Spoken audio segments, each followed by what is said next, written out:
tidak lahir. Tuh, tunas teman.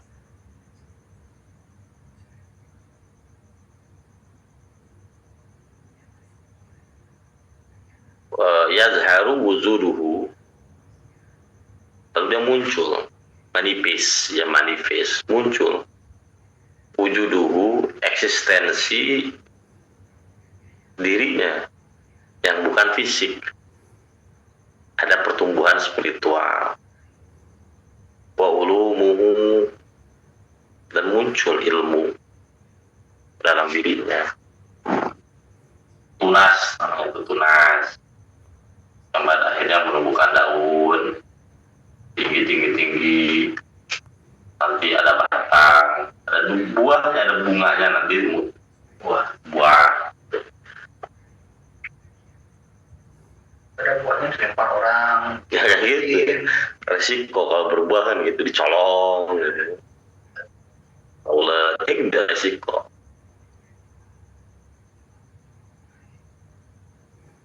Min ijtima'i nuri ilmi syari'ati wal haqiqati, dengan dikumpulkan cahaya ilmu syariat dan hakikat. Nah, syariat teman-teman, ini biji itu seperti syariat, dia harus ada kan, harus ada forma itu bentuknya, agar apa, sisir itu hadir. Kalau sisir doang tanpa forma, jadi nggak dia durian. Kita misalnya ada biji, terus kita ekstrak, kita hanya mengumpulkan molekul-molekulnya saja, kira jadi durian nggak? Nggak bakal, harus terkumpul dalam biji. Nah kalau biji saja, ekstraknya kita ambil, jadi ya enggak, dia harus terkumpul antara biji dan sir itu tadi, dalam satu forma atau bentuk.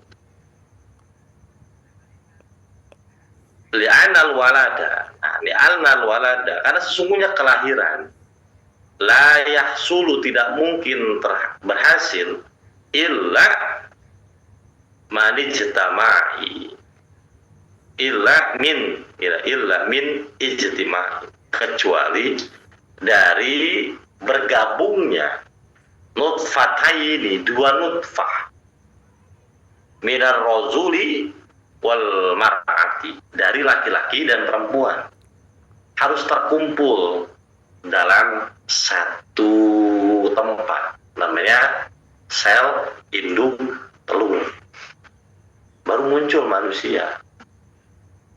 Nah begitupun tiflul ma'ani, dia tidak mungkin bisa hadir kalau kita hanya menggunakan kesadaran tanpa gerak.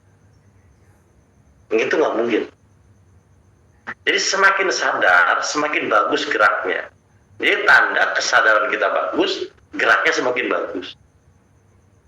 Semakin sadar, semakin menghamba, semakin dekat dengan Tuhan. Itulah kesadaran yang melahirkan tiflul ma'ani.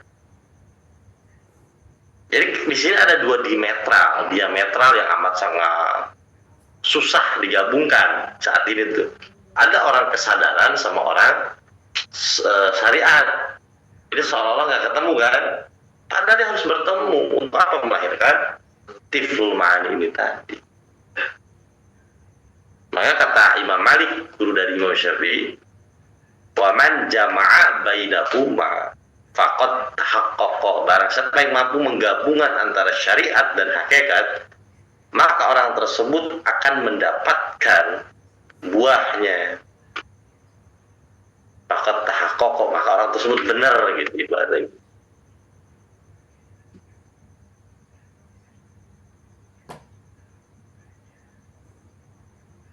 Sama kalau Allah Ta'ala, sebagaimana Allah Subhanahu wa Ta'ala berfirman, inna, sesungguhnya khalaqnal insana, kami menciptakan manusia min nutfatin amsyajin, dari nutfah sperma yang bercampur dengan sel induk telur, lahirlah kita. Nah ini bagus nih, terakhir teman-teman ya. Wa ba'da zuhuri hadzal ma'na, dan setelah manifest muncul makna ini, yahsulu uburu min buhuril khalqi. Muncullah uburu min buhuril khalqi.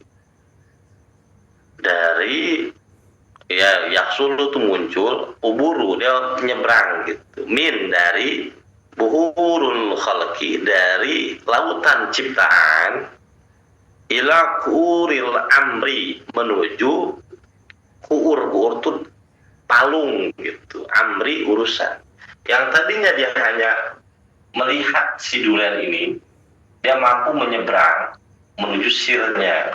Yang tadinya kita hanya melihat segala bentuk forma itu yang ada, yang nampak, kita mampu menelisik lebih dengan yang dinamakan dengan al-amr. Nah, al-amr itu kalau dibahasakan di film, dia sudah mampu melihat naskahnya. Yang tadinya dia terjebak di film, skenario, ada bawang merah, bawang putih.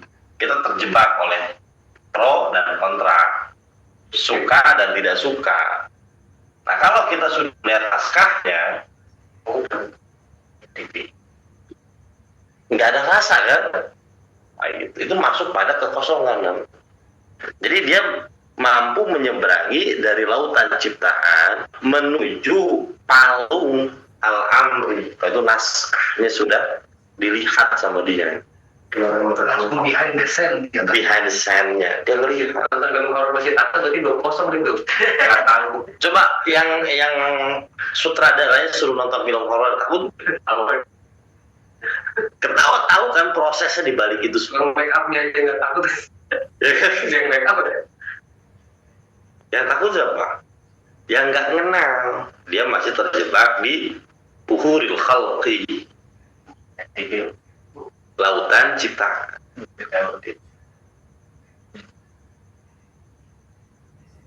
Nah, bahkan kulul alam, segala alam, bijan bil alamur ruhi, di samping alam ruh, kakot trotin, seperti setetes ma'i, air, min bahrin, dari lautan. Jadi kalau kita sudah mampu nyebrang, maka teman-teman semua, ilmu yang kita pahami selama ini itu seperti air saja di samudra ilahiyah itu. Cetek air. Jadi, ternyata yang saya pahami itu tidak ada apa-apanya. Ternyata yang saya pahami itu salah semua, ibaratnya gitu. Kenapa? Karena kita terjebak di sini nih.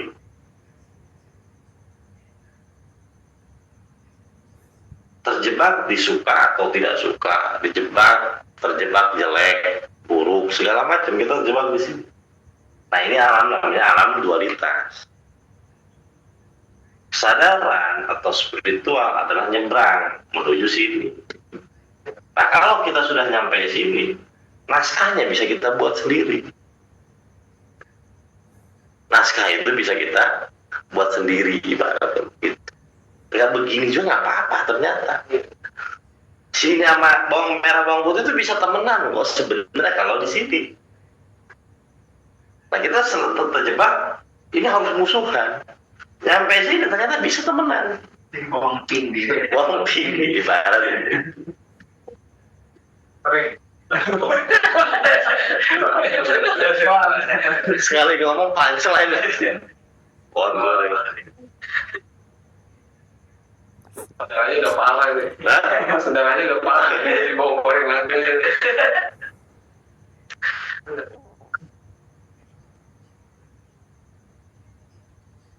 Ini digabung di kuali ya, sebenarnya. Bawang merah, bawang putih. Iya, Bung. Tergantung bagaimana setelah kita gabung di nasi goreng. Nah, pada akhirnya ketika kita nyampe sini, teman-teman nih. Nah, inilah yang dinamakan dengan proses apa? Taslim, surrender.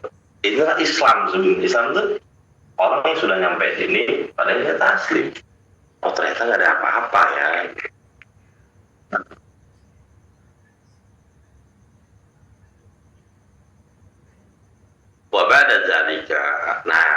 setelah ini itu setelah ini tufadul ulumu, mengalir deras beragam macam ilmu ruhaniyatu yang bersifat spiritual, waladuniyatu dan ilmu laduni, bila harfin tidak ada suara, tidak ada huruf, wala sautin dan tidak ada suara, dia akan mendapatkan ilmu langsung dari Allah.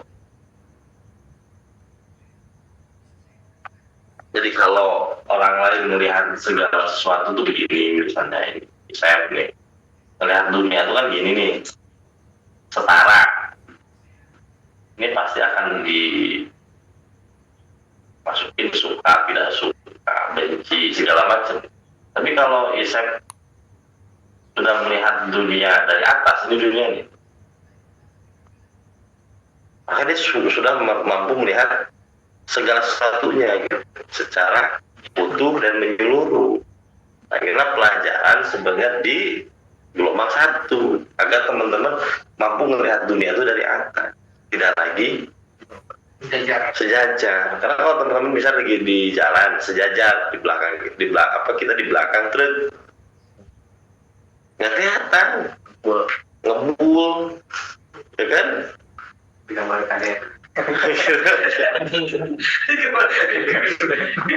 KDM Gus Paha.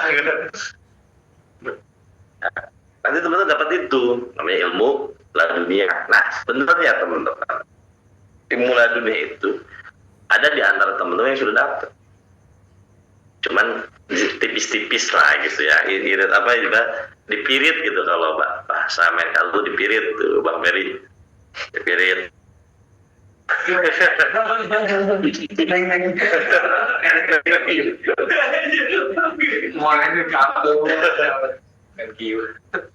gas kompor gas gitu 6 gitu. Nah, dari mana saya tahu teman-teman dapat ladunia? Ketika hikmah itu muncul dari apa? Dari lisan kita.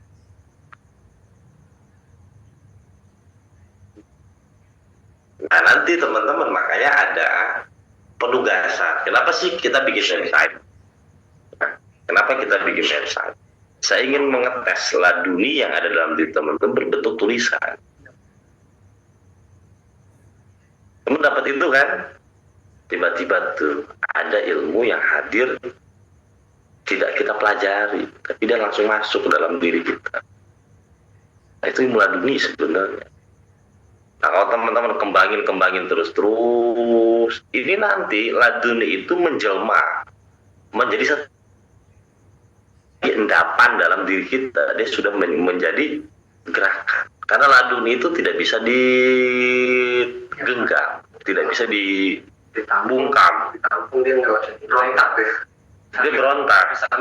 Dia kayak semacam pahlawan revolusi, nggak bisa dibungkam. Dia terus-menerus mencari wadah untuk digerakkan gitu. Maka ketika kita berhasil mencapai tiplul ma'ani, akan terjadi pemberontakan hebat dalam diri kita. Mulai mempertanyakan sesuatu yang kita yakini, mulai menjalankan sesuatu yang kita inginkan. Itu contoh konkret ketika tiplul ma'ani itu hadir. Mulai timbul yakin, mulai timbul cinta. Karena tiplul ma'ani itu bibit duren, cinta di situ, yakin di situ, nah muncul, dari situ mulai teman-teman menjadi otentik. Dengan diri kita saat ini tetap diri kita, tapi keotentikan itu muncul hadir. Nah disinilah yang dinamakan nanti teman-teman jadi magnetism. Apa itu magnetism? Ya, menjadi daya penarik. Insya Allah sampai sini semua. Sampai sini. Yang penting ngajinya aja terus. Saya tuh di hari itu nggak gulung sebenarnya. Dari terpari apa tirada aja. Tiap hari gitu. Besoknya nggak bisa beli tahu bakal kemarin. Berarti kan bakal belum makan Dari nih. HP ya. Tapi saya Lalu saya enggak pakai jet nanti. Jet aja. Saya sering bilang ke teman, kalau ngaji hikam, nanti langsung dites. Nah, tes itu adalah syariat sebenarnya. Clear. Kita alamin tuh. Dapat ini, besok langsung diuji. Nah, itu memang percepatannya di situ. Dapat PK, syariatnya ngikutin. Nanti dapat makrifat. Hasil penggabungan antara syariat, hakikat. Jadi berbuah makrifat. Itu pola yang dibangun oleh Tuan Syekh Abdul Qadir Al-Jilani. Keren, ilmu dari beliau tuh keren banget. Maka beliau dijuluki dengan Sultanul Aulia. Karena memang ilmu beliau itu amat sangat relevan dalam kehidupan dan proses spiritual ini. Bisa kita alamin gitu. Apalagi nanti kalau kita nanti ngaji, misalnya Sirul Asrar, Ulul Ghaib sama ini sama Ya, disalah terus dari bukan sama ada kita beliau juga tuh. Aduh, saya lupa lagi ada Fathur Robani. Tiga kitab itu digabungin paten. Ya, mudah-mudahan teman-teman istiqomah yang penting. Mungkin sudah ditanyakan dulu kan. Assalamualaikum warahmatullahi wabarakatuh. Tat. Salam. Siap Ini saja. Al-Faslun Al-Khamsu fi Bainal Taubatan wal Talqin kapan nih, Tat? Kan mau umroh soalnya. Itu aja pertanyaannya, Tat. Umroh jadinya bulan Februari. Nunggu masanya itu. Alhamdulillah, berarti bab berikutnya bulan minggu depan berarti ya. Gak sabar. 3 minggu depan. Saya sebulan sekali. Dia sebenarnya gini teman-teman. Saya ngaji itu nunggu wadidat sebenarnya. Kalau nggak datang wadidatnya saya nggak bakal ngajarin ini enak. Ini kan saya Hanya kita kan.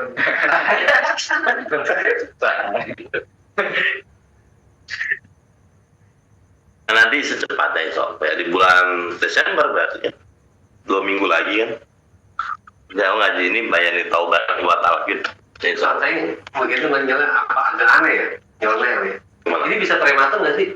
Biar kita lihat ujian-ujian yang belum mentok nih. Ujiannya belum mentok, belum pernah tapi itu udah belajar, udah coba-coba nyadar wah ini kayaknya ini mulai apa ini dari Allah, kita udah mulai sadar terus mulai kosong. Jadi kita minta ke makhluknya udah nggak dinolongin, amal udah hampa, kita udah merasa ini nih.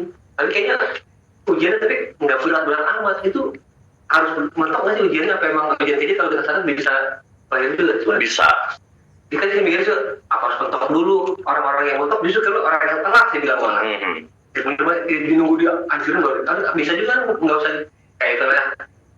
Beli utang nih, minjem sini nggak dikasih, belitan nggak dapat, udah dia marah-marahnya udah itu Allah udah nggak nolongin kan, udah sadar dulu nih, padahal nggak berat kan, itu bisa kan prematur nggak? Ilmu itu Ada baik pas bang, kayak pas sekarang belum potong. Ilmu itu untuk motong. Iya makanya pentingnya aja begitu kita udah tahu, oh iya ini berarti gitu kan. Iya, pentingnya ilmu kan untuk ketika kita mau terjatuh kita sudah siap-siap rasut lah ibaratnya gitu. Jadi nggak terlalu sakit. Bukan prematur kan? Bukan prematur, sebenarnya itu mempersiapkan. Kita ada bidannya, ada obatnya, kita siapin tuh. Sakit tetap sakit, cuma tidak lama.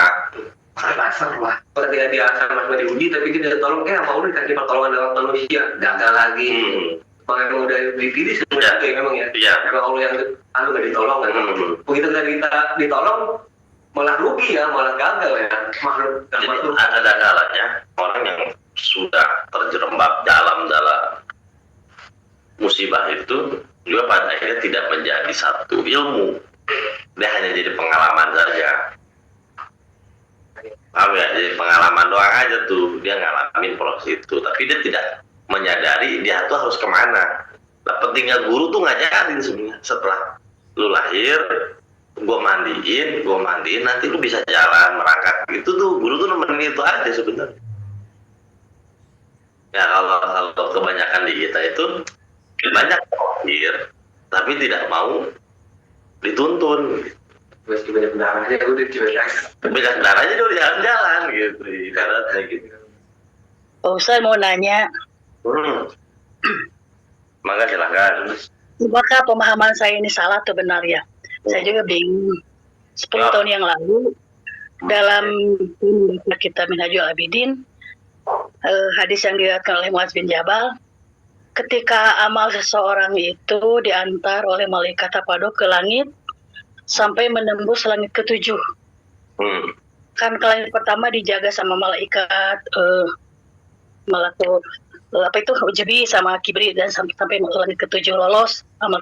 Ternyata amal kita itu ketika sudah lolos langit ketujuh, ketika nyampe ke Allah sama Allah nggak diterima.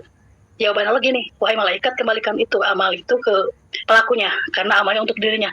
Dulu itu saya sempat bingung apa itu amal untuk dirinya. Ternyata setelah saya mengaji gelombang 1, saya punya pemahaman. Oh, berarti amal waktu itu untuk aku 3 yang dideras oleh desire. Apakah itu pemahaman saya benar atau salah, Pak Ustadz? Betul saja itu. Gitu. Waktu itu saya bingung. 10 tahun yang lalu, apa itu amal untuk dia? Baru kebuka sekarang, udah 10 tahun. Apa itu amal untuk dia? Ternyata aku 3 dan desire kita. Kemudian saya nggak salah ya? Betul. Alhamdulillah ya betul. Berarti ini ilmu laduni atau apa ya? Malu dibilang laduni. Kayak orang bener aja. Laduni sebenarnya. Begitu. Nanti kalau bisa dicatat. Begitu. Nah, jadi ilmu laduni itu ilmu yang tidak akan sama dengan orang lain. Jadi dia otentik, ilmunya otentik gitu. Tidak kopas dari Google, tidak nyomot dari orang lain gitu. Karena dia mengalami itu sendiri gitu. Tiba-tiba datang ke hati aja gitu pemahaman itu. Ya betul. Namanya kalau dalam nikah itu waridatul ilahiyah. Inzal. Benar. Makasih Ustaz. Sama-sama. Nah nanti kalau kita ketemu sama pelaku yang lain lagi, ngobrol nyambung, takdir. Karena di alam sana sama, ilmunya sama, aja pengalaman kita beda-beda aja gitu. Ada lagi teman-teman? Kalau di dunia ini kan kalau Jadi saling juga nih. kira di hire doang kalau kita apa, kalau kita bisa membagi persoalan itu, Masih mau ditanya. terus efeknya kan menambahkan kalau orang udah masuk surganya gara-gara cuma syariatnya doang, dia ngerasain kehampaan juga nggak gitu, terus kebawaan juga nggak di akhirat? alam, tapi dia dalam hadis itu akan dia baliknya tuh ke surga, balik ke surga, tapi dia hanya di tataran itu gitu. Nggak ngerasa hampa tuh sama fasilitasnya? Nggak bakal hampa, karena di surga itu perbaharui terus, tenang aja, bidadarinya ganti terus, nggak yang sama gitu. Kita bisa 1 juta tahun itu tuh bosan kan, nggak beda lah gitu, diperbaharui terus, nggak bakal ngerasa kosongan, hampa. Satu lagi Pak Ustadz. Ya, Kalau orang masuk surga, kalau laki-laki dapat bidadari, nah kalau perempuan dapat apa? Benar. Dapat cerita, namanya bidadara. Yang adanya kan bidadari itu untuk laki-laki. Namanya Gilman. Gilman itu pelayan laki-laki yang muda. Tenang, nanti dapat juga Ustazah. Bukan Mukuladun, bukan. Kalau minuman kayak Asep lah gitu. Aneh gitu lah. Yang bener juga nggak tahu dia mana. Bu Citra nggak tuh. Dapat promonya dapat.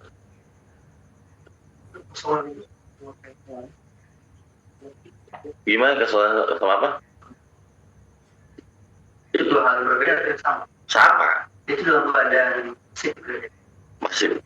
Nah, tapi di satu kondisi kita kan memang ada tools yang memang diperintahkan untuk aktif. Berarti dia tuh pas dan aktif tuh secara bersamaan gitu ya. Jadi adapun pikiran, perasaan, kita menjadi ayah segala macam dengan zaman nih. Kita menyaksikan kita tuh di luar itu semua. Tidak bermain, sekaligus kita bermain gitu. Kang Jamal tetap jadi Kang Jamal, tapi di balik Kang Jamal ada yang menyaksikan Kang Jamal kan. Ya itu tadi. Tetap kita aktif, ya saya juga aktif kan teman-teman. Menjadi ayah nggak saksi sekian aja. Nggak begitu kan? Dalam konteks syariat berarti memang kita tetap ibadah ya. Ibadah itu kan masih gerak. Tapi di sisi lain kita tidak merasa sedang beribadah juga. Kita pasif sama penyaksi. Oh, iya betul. Jadi betul. pasif dan aktif itu kayak bersamaan. Bersama. Secara bersamaan. Benar tuh yang kayak gitu. Assalamualaikum Ustadz, nyambung pertanyaannya Kang Jamal. Ya siapa semua? Mungkin saya tadi ketinggalan ya mungkin, atau ini saya yang belum dengar atau belum paham gimana. Di satu sisi kan Allah itu kan kekosongan ya Ustadz. Tapi di satu sisi kan juga Allah itu wujud kan. Itu kan kayak Masyriqi wal Maghribi kan, satu timur satu ke barat, itu titik temunya gimana tuh Ustadz?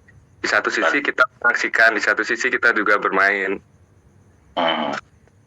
Jadi Allah itu kan al-awalu wal akhiru wal zahiru wal batinu. Dalam Asmaul Husna sudah dijelaskan tentang pertanyaan Mas Embo, Maghrib wal Masyriq. Dia ada. Nah, makhluk itu adalah Adam. Ketiadaan itu sendiri. Allah itu wujud kan. Nah, kekosongan itu adalah esensi dari makhluk itu sendiri. Dan nanti kalau kita belajar tentang alamul a'ma, tentang alamul blindness, namanya hubiyah, tentang kediaan. Yang sebelum ada asma, sebelum ada sifat, sebelum ada af'al. Nah, nanti kita belajar tentang itu. Ketika kita belajar kitab Insanul Kamil menggunakan metode martabat 7, nanti kita akan memahami tentang kekosongan sekaligus keberadaan itu lebih dalam ya. Karena kan baru sepil, karena kita persiapan untuk filsafat. Maka zamannya tuh mau Fadimah terus saya bilang ya. Ini kan saya cuman mengelaborasi. Nanti teman-teman akan dapat seperti ini ketika kita ngaji Insan Kamil atau Usul. Jadi yang maha membingungkan itu adalah Tuhan. Karena kata Rumi benar tuh. Puncak dari mencintai Tuhan adalah kebingungan. Jadi ketika kita bingung, itulah cinta. Paham maksudnya? Dan itu cinta. Ya kalau belum nggak apa-apa masih ya udah jalan aja. Makomnya belum. Iya. Di satu sisi paham, ujungnya hampa kan. Kan saya bilang hampa itu harus dicintai. Karena esensi kita itu tidak pernah mengenal Tuhan. Ya, esensi dasar manusia itu tidak akan pernah mengenal Tuhan. Maka karena kita tidak akan pernah mengenal Tuhan, kita akan menemukan kehampaan. Nah, kehampaan itulah yang terjadi ledakan Big Bang. Hayroh itu di situ. Kebingungan yang sekaligus memabukkan kita. Kayak cinta itu, dari percikan cinta kita terhadap Tuhan, akhirnya termanifestasi cinta kita terhadap istri kita. Kita bisa loh mencintai dia, nggak bisa duit kita, misalnya Tembok yang selalu ngelarang-larang kita. Tapi kita mencintainya gitu loh. Heran kan? Dia punya cinta kan heran. Bisa demen sama lu gitu. Punya cinta. Nah sama ketika kita mencintai Tuhan, timbul banyak keheranan-keheranan. Nah keheranan-keheranan itulah menjadi sifat dasar manusia. yang tertajali di anak kecil. Lihat aja anak kecil, kita bawa kemana tuh, dia kan selalu terheran-heran ternyata hal baru itu. Tapi disitulah keasikannya, disitulah games. Is blind. Ya, love is blind. Puncak kenikmatan berjumpa. Hah? Puncak kenikmatan Berjumpa. Kamu mau. Kalau aktif sama pasif itu kan keduanya berarti sama tadi. Jadi dengan itu berkosongan sama pasif juga. Ya bisa juga gitu, jadi semuanya ini meliputi gitu. Gimana? Nah, itu yang dinamakan dengan al-jam'u.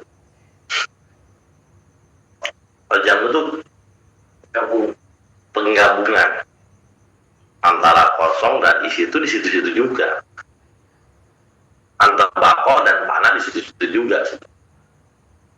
Aktivasi.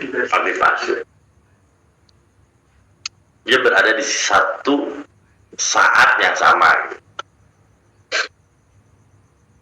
Tapi definisi aktif pasif kan memang cara kita menerjemahkan gitu. Mungkin akal yang menerjemahkan pada akhirnya kan ada satu dimensi yang mungkin juga kita nggak ngerti ini aktif pasif atau mungkin dua-duanya, atau mungkin ada kata lain yang kita nanti pembenaran kita akan bikin definisi baru gitu ya. Definisi berapa harus dibedari definisi itu sebenarnya. Nah, kan ini di sini dijelaskan ya Jamal, mana tadi itu. Nah, wahiyya maqamul muwahhidina alladzi fa'nau min ta'yinihim fi ainil wihdati. Ini adalah makom para yang diafsirna minta idihim, dari menentukan objek dan subjek, aktif dan pasif, ada dan tiada. Panah dia.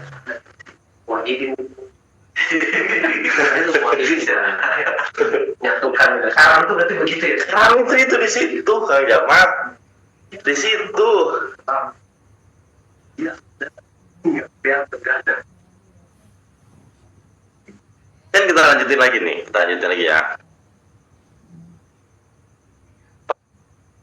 Ira ru'yatan nuri jamalillahi ta'ala kama la yara ilallahi nafsahu.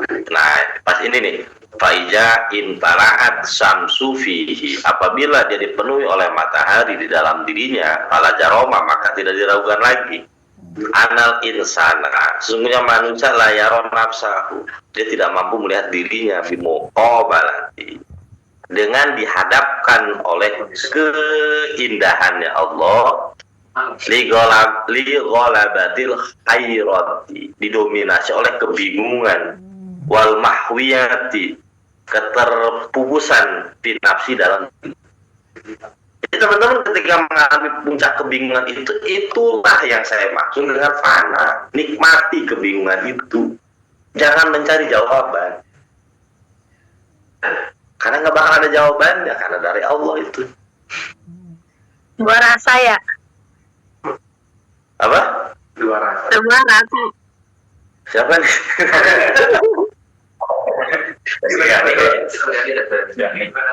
Dua kelinci.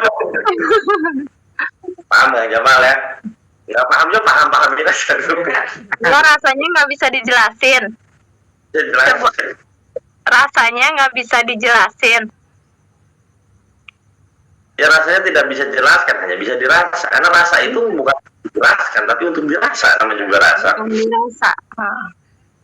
Rasa yang di sini itu bukan perasaan, Bukan. Namanya zauk. Nah kan di sini tuh pada akhirnya tuh ya, mana tuh tadi? Tuh. Dari ini. Mana tadi? Di atasnya tuh. Nah, lakin la yumkinu al-ikhbaru anha, tidak bisa dideskripsikan. Iya, tidak bisa dideskripsikan ya Kang Jamal. Sesuatu yang bisa dideskripsi itu bukan rasa. Ya, mengkerdilkan rasa. Kata itu mengkerdilkan rasa. Jadi ketika kita berada di fase ini, yang paling tepat adalah disumtu diam. Teman-teman nikmati kebingungan itu, tapi di kebingungan itu ada seni yang hanya bisa kita rasakan saat kita tenggelam. Itu ada seninya. Itulah seni tertinggi dari mencintai Tuhan, kebingungan. Jadi kadang bingung ini bikin kita ini ya, Ustaz, ini bingung fana atau koplo nih? Iya. Bingung mau ngapain nih? Iya. Nanti kita ngalamin kayak gitu-gitu, fase-fase itu. Awan dalam segala macam. Nah, tanda teman-teman sedang berjalan dalam ranah spiritual. Starternya tuh, saya bisa ngasih ini, temen ngerasa, berarti sedang berjalan, tidak sedang stuck. Kalau stuck tuh saya ngomong, ini teman-teman di mana gitu. Stuck namanya. Ketika saya ngomong gini, bingung, teman ngerasain bingung, berarti sedang jalan, berada di situ. Jangan mencari jawaban. Nikmati kebingungan itu, jangan pengen cuma cepat tercerahkan, gak usah. Nikmati aja, nikmat. Rasa itu nikmat. Ustaz, Siap. meskipun saya ulah, Oh, meskipun kebingungannya itu kayaknya kita itu kayak melakukan dosa gitu, Ustaz. Apa kayak apa? Kayak dalam kubangan dosa gitu loh, Ustaz. Bingungnya itu kayak masuk zona gelap gitu loh, ya Ustaz. Gimana ya? Nah, harus dinikmatin. Ya ulah. Ya biarin gitu ya Ustaz ya. Kadang kok gini gitu Ustaz. Nah, itulah yang saya bilang, fase membunuh Tuhan yang palsu. Harus dinikmatin. Tiflul Ma'ani itu berarti hubungannya sama Al-Bastu sama Al-Qabdu kah Ustaz? Itu sebelum terjadi Tiflul Ma'ani akan ada itu. Berarti kalau Al-Bastu sama Al-Qabdu itu kan kata Ustadz kemarin itu kan kayak berlanjut gitu ya Ustadz. Selesai satu fase naik ke fase selanjutnya. Begitu, maksudnya berulang atau hanya sekali? Berulang. Tapi nanti ada Futuhul Akbar namanya, pembukaan besar. Nanti teman-teman jalan lagi, nemuin fase the darkness lagi ya. Kelahiran lagi gitu. Dia bertahap. Bertahap. Ya, terima kasih Ustadz. Sama-sama. Nyambung, jangan ditutup dulu, Tat.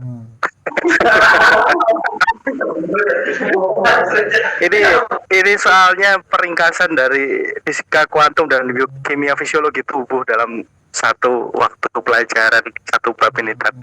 Jadi ini sebelum minta izin, Tat, ketika kondisi bingung, heran, dan takjub akan sesuatu yang baru, otomatis secara biokimia tubuh kita mengaktifkan adrenalin yang ada di kelenjar adrenal. Nah, itu sebenarnya kunci awet muda sebenarnya. Artinya kita itu jalan terus, memang betul seperti itu secara fisiologi tubuh. Nah, karena hal itu tuh seperti petasan kecil yang kita nggak bisa kontrol, Tat. Kita nggak tahu dari ketemu gitu. Nah, ini izin ini, Tat. Apakah kita harus mulai scripting ini? Kita mulai nulis kitab diri nih, apa gimana nih, Tat? Ada solusikah untuk hal itu?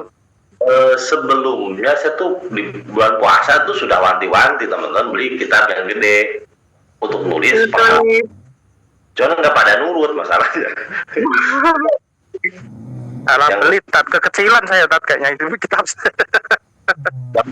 tuh punya kitab gede, itu perjalanan saya tulis di situ semua. Mas kerja segede daun pintu nggak? Lebih. Tapi satu lembar. Sudah. Harus punya buku itu aja, Pak. Kebingungan harus ditulis. Nah, benar kata Mas Reja, ketika kita berada dalam fase kebingungan itu, nanti kita bukan cepat tua, awet muda. Sama kayak anak kecil. Bingung dan menggantungkan gitu. Itu faktanya dunia itu kan begitu. Contoh nih, kita sebenarnya tidak pernah memahami sesuatu secara mendalam tentang hal-hal remeh. ada di balik sains ngomong apa, tetapi selalu diakhiri oleh wallahu a'lam bishawab sebetulnya. Karena selalu ada terbarukan, teknologi sama, sains sama, Bisa dipelajarkan pasti. masih terus bisa diperdalam. Tidak ada yang final. Nah itulah fungsi kita dilahirkan oleh Allah untuk memfinalisasi sesuatu yang kurang. Nanti kita sudah final di kita nih, sama anak kita kan diperbaiki lagi, sama keturunan kita. Itulah bedanya manusia, Homo sapiens, dengan monyet. Monyet itu udah finalisasi di situ, manusia itu nggak ada. Tentang agama misalnya, agama yang dibawa Rasulullah saat itu sama sekarang kira-kira beda. Beda, makanya ada bid'ah itu kan. Itu tadi. Nah, disitulah mulai tertajali pengetahuan. Nah, laduni dalam hal ini mengikuti gerak zaman. Kita tidak stuck, tapi terus menerus berekspresi atau ekspresi. Jadi teman-teman kalau lagi mengalami fase bingung ini, terus aja lanjut. Terus lanjut. Nah, disitulah seninya. Benar-benar ke barat, kalau misalnya ke barat kita ya, ke Jawa Barat. Ada lagi ya teman-teman? Ini saya lagi itu ya, mulai jamaah syahadat ya. Jadi menyaksikan ya Allah gitu. Nah, kan syaratnya ada dua gitu. Ketika lagi kan syahadat Rasul gitu. Nah, itu Rasulullah sendiri di pas cerita kisah yang benar beliau mengalami jin. Yang kedua, apa tuntunan beliau yang membawa kita ke arah situ, apa namanya, secara spesifiknya apa aja? Bapak spesifik kemana? Ke Siful Ma'ani, ke lahir. Oh, ke lahir Bapak. Jadi kata Rasulullah ada hadis, mut qabla an tamut, matilah engkau sebelum kau mati. Itu kan apa namanya, tentang Tiflul Ma'ani, atau dalam Quran itu sangat amat banyak. Para nabi itu yang mengalami proses Tiflul Ma'ani. Tapi nabi itu sedari awal sudah Tiflul Ma'ani nih. Karena memang nabi dipersiapkannya ya nabi. Nggak ada nabi sengaja ya nabi, nggak ada. Memang dipersiapkan. Ruhnya harus hidup lagi ya. Nah, ruhnya jadi yang pernah kita jelaskan tuh, Ruhul Qudsinya langsung aktif. Gitu. Nah, untuk membesarkan Ruhul Qudsinya itu mengalami satu pergolakan hebat. Rasulullah mengalami namanya prosesi Mi'raj. Nabi Yunus mengalami. Nah, Nabi Adam proses Mi'rajnya di surga apa di bumi kira-kira? Di bumi ngalamin. Jadi memang semua manusia tanpa terkecuali harus mengalami proses kelahiran kedua ini. Gitu. Para nabi pun ngalamin, cuma memang sudah aktif sedari awal. Jadi waktu Rasul dibersihin kolbunya itu waktu kecil itu berapa? Itu ada yang mengatakan saya doib lah. Dan saya tidak memegang di situ kalau saya pribadi ya. Karena Rasulullah sudah suci. Sudah suci gitu. Adapun yang ngomong kayak gitu itu hadisnya doib, lemah gitu secara perawinya. Karena tadi kalau hadis tarik di Bandung dia tidak apa-apa. Nah itu kan ya, itu tarik masalahnya. Hari. Karena ngambil dari istrinya juga dipakai. Ya. Apa lagi? Bisa. Kalau saya nggak megang itu, karena memang Rasulullah dari awal sudah suci, tidak perlu dibersihkan. Gitu. Itu bagaimana? Apa kisah-kisah itu dari Israel ya. Bahkan itu dikritik keras sama Imam Ahmad bin Hanbal tentang buku-buku sirah yang terlalu detail itu dikritik. Ini tahu dari mana kamu sampai sedetil ini gitu? Karena pengen bestseller aja. Pengen gitu dari awal lahir sampai Rasulullah itu direkam semua. Ternyata tidak sedetail itu gitu. Itu ada tambahan-tambahan. mudah kita itu biar beliau juga. Jadi bisa dipakai di hari berbahaya juga. Assalamualaikum. Gitu. Mau nanya, Ya, siap. Jadi Jadi gimana? berarti dengan kepala yang kecil ini bisa menembus seluas galaksi kemana aja ya, Kiai? Kalau yang mana? Kepala yang atas. Iya betul. Nanti teman-teman akan belajar kayak gitu dulu lebih sedap lagi ketika belajar Ibnu Arabi. Jadi kita memahami bahwa manusia itu kan mikrokosmos. Kalau kata Ibnu Arabi salah, manusia itu adalah alamul kabir, makrokosmos, semesta itu terhimpun di dalam diri kita. Jadi lagi ujung-ujungnya. Iya. Surga, neraka itu terhimpun dalam diri kita. Iblis, malaikat terhimpun dalam diri kita. Jadi Quran itu sebenarnya menceritakan apa sih? Menceritakan manusia sebenarnya. Digambarkan dengan tamsil agar mudah dipahami. Para ulama hakikat nggak cukup di teks, dia ingin menembus teks itu. Nah ini tadi yang tadi nyebrang namanya ke naskah. Ternyata Quran itu berbicara tentang saya. Nah nanti Ibnu Arabi berbicara tentang begitu-begituan, tentang Adamiyah, Ibrahimiyah, Muhammadiyah. Ternyata semuanya ada dalam diri kita. Cakep itu, makanya ngaji terusin aja. Itu kita ketemu 10 tahun lagi lah insya Allah.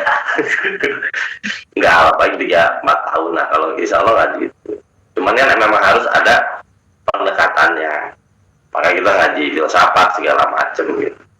Untuk teman-teman memahami itu secara komprehensif dan menyeluruh.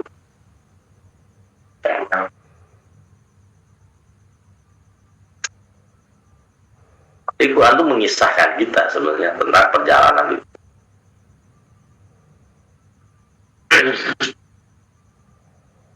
Jadi religiulitas, nih teman-teman, religiulitas membuat kita jadi follower. Spiritualitas membuat kita menjadi pionir, bukan follower. Nanti kita belajar kayak gitu-gitu ya. Ada lagi teman-teman? Berarti ini tentang menerima, kalau udah penuh memancar, terusnya menerima lagi penuh memancar, begitu ya, Kiai? Iya. Ya, sama kayak pala bawah, ngamperin gitu. Makanya nih teman-teman, saya bukan bicara jorok ya, bukan bicara jorok bener. Orang-orang tua kita dulu melambangkan spiritual tertinggi itu dengan apa? Lingga dan yoni. Tahu nggak lingga itu apa? Alat kelamin laki-laki. Yoni alat kelamin perempuan. Ketika terpancar, ketika bertemu nih lingga dan yoni itu terjadi klimaks. Nah itulah yang dinamakan dengan Big Bang. Namanya ma'rifah. Masa harus ditulis ya? Gambar. video. Orang tua kita udah cakep gitu. Karena yang di kitab itu yang saya telah iya itu kan. Itu kan Tuhan saya juga ngabarin di situ kan. zaman 19 semua. Lupa, Pak. Nutfah itu kan terjadinya perkawinan antara ruh dengan jasad tuh.